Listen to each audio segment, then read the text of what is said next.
இப்போ என்னுடைய பிளான் என்னென்னா ஒரு 2-3 படம் ஒர்க் பண்ண பிறகு இன்னும் புதியவர்களை சேர்த்து அவர்களுக்கு வேலை தர வேண்டும் அப்படின்ற எண்ணம் இன்று இருக்கும் இயக்குநர்களுக்கு வர வேண்டும். ஏனென்றால் இப்பொழுது நம்ம ஒரு 3 படம் 4 படம் 5 படம்ன்ற மாதிரி வச்சுட்டு அதுக்கப்புறம் அவங்க டைரக்டர் ஆகிடுவாங்க. இப்போ வர ஃபாஸ்ட்டில் பார்த்தா ஒரு படம் போதும் ஒவ்வொருத்தருக்கு.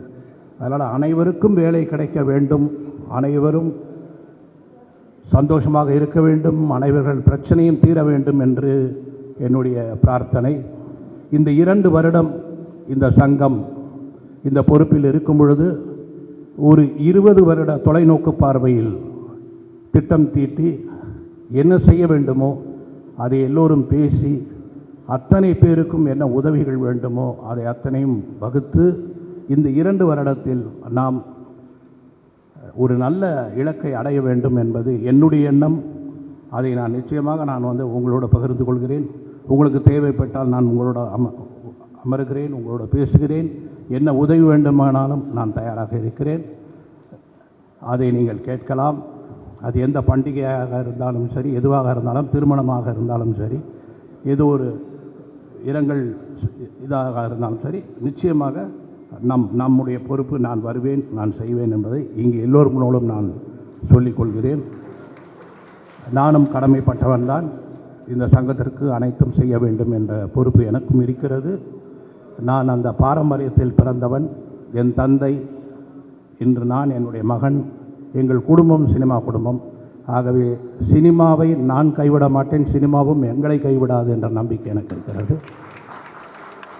அதுவரை நான் இருக்கும் வரை, என்னுடைய பலம் இருக்கும் வரை நான் உங்களுக்கு உழைப்பேன், உங்களுக்கு நல்லது செய்வேன்.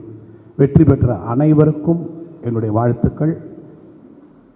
இங்கு வந்திருக்கும் தயாரிப்பாளர்களுக்கு என்னுடைய வணக்கங்கள்.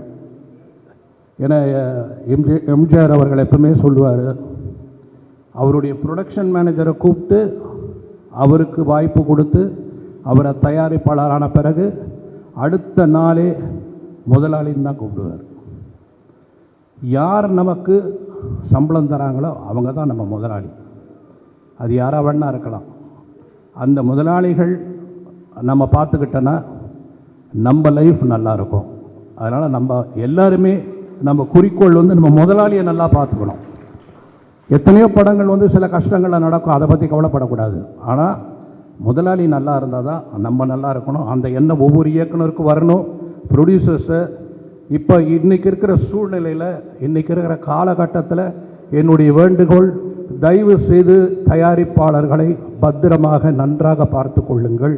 அதுதான் இப்பொழுது முக்கியம்.